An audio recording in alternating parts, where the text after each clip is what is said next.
Good morning sa mga followers sa Nitro Fish Garage. Nandito si Kuya Rod dito sa shop natin sa Cavite. So meron tayong dumating na project ngayon, isang Toyota Hilux.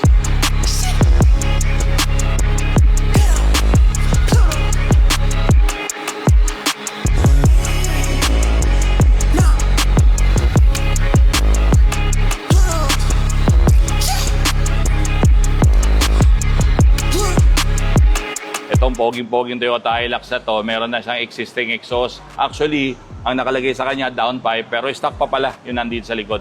Downpipe lang. So, gusto niyang i-improve pa at gusto niyang buuin. Kaya lang may special request si Bossing, side exit. Okay, so mga gustong maghanap ng detalye kung ano yung gagawin natin sa side exit exhaust. Ito po, papakita ko yung gagawin natin eksakto. Okay, gagawin natin dito side exit exhaust. Yun yung pinaka gusto ni Bossing. Si Bossing kasi meron ng previous na mga sasakyan na try sa exhaust. Kaya hindi na siya bago pagdating sa pagpapalit ng exhaust system ng diesel niya. So meron siyang sasakyan dati na napalitan na rin. Pero ngayon, this time, gusto niya raw subukan yung side exit. Pag side exit kasi, ang ginagawa natin dito, yung pinaka-exit natin ng exhaust is nandito na sa may rear passenger door, hindi dun sa dulo. So, may mga tao na gusto yung ganyan kasi it will produce more sound kasi mas tumutunog po yung gantong exhaust system kaysa yung dun sa dulo.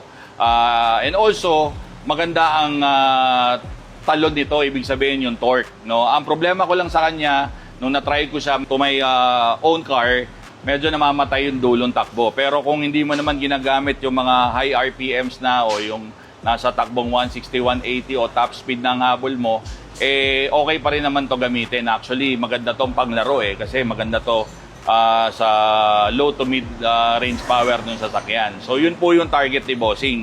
Ang gagawin natin dito, i-retain pa rin natin yung downpipe niya kasi branded yon, naka-downpipe na siya na nabili niya. Ang pinaka-pipes na lang pang ilalim yung mga ayusin natin. So, pero nag-request si boss na maglagay pa rin ng muffler para sa kanya. Ang ilalagay daw namin is MagnaFlow muffler.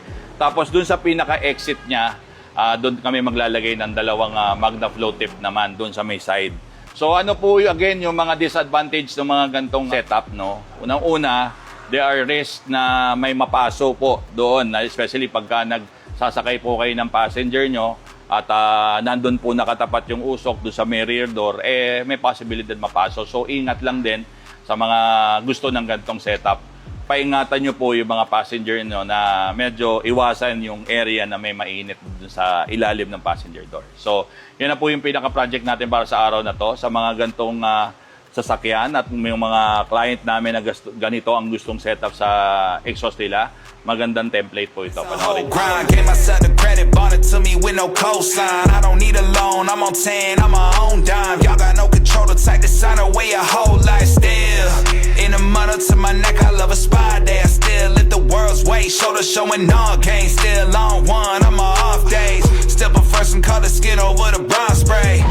Looking cool as fuck as I walk away. Get the job done, I'm James Bond and LeBron James. This is not a cosplay, swear I'm living real life. And every time I don't write, when it feels right. They see the win streak, damn this shit is long-winded. I don't see you at the top, you cannot visit. Or the Dave's hot chicken at a crib with some goth bitches. Get me on any beat, you know I'm going off with it. And when my time comes, and that shit'll come, know I'm ready. Always hit what I aim for, bitch, I hold it steady. I feel for anybody tryna step in the way of this. I handle shit by any means, you know that's just the way it is. And when my time comes, and that shit'll come, know I'm ready. Always hit what I aim for, bitch, I hold it steady. I feel for anybody tryna step in the way of this. I handle shit by any means, you know that's just the way it is. Okay, natapos na po natin tong Toyota Hilux na ginawa natin ng full exhaust na side exit. Bigyan ko lang kayo ng recap ulit ng ginawa natin. Unang-una, yung downpipe ni Bossing, hindi natin iginalaw na kasi meron na siya. So meron siyang branded na downpipe na nakakabit na. Nagsimula na lang po kami after the downpipe. Ngayon, ang request niya is mag-side exit dito sa may ilalim ng rear passenger door. So doon nakalagay yung pinaka-exit ng tips nito. Ang ginamit pa rin namin na pipe size is katulad ng downpipe niya, which is 2.5 inches in diameter. Naglagay tayo ng muffler dito kasi tama si Bossing ang gusto niya medyo side exit pero mapatahimik na ng konti yung tunog, hindi yung katulad nung wala talagang muffler na sobrang ingay, naglagay siya ng muffler. Ang napili natin is yung MagnaFlow muffler na magpo-produce ng deep bass sound. So malakas na malalim ang tunog nito. At the same time, syempre, pagka MagnaFlow yung nilagay natin na component dun sa gitna, yung muffler, gamit tayo ng MagnaFlow tip to complement yung pinaka-exhaust natin. Parehas yung brand. So, yun na po yung pinaka-project natin para sa araw na to. Okay, exciting part. Doon tayo sa pinaka-sound check nung ating nagawang project na to. So, pakinggan natin ngayon yung comparison video nung kanina. Downpipe pa lang ang nakakabit, tapos naka-stock exhaust. Tapos ngayon, naka-side exit na using our product, MagnaFlow muffler, tsaka MagnaFlow dual tips. Panoorin po natin.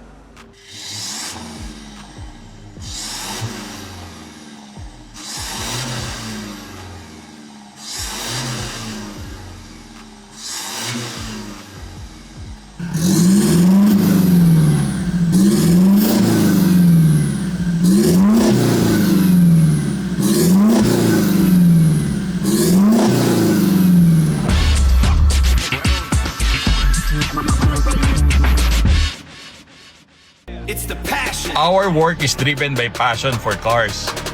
We provide the right information to our clients, understand exactly what their cars need. Hindi namin inakala na ganito nyo kami pagkakatiwalaan. So sa mga sumusuporta sa amin, maraming salamat po.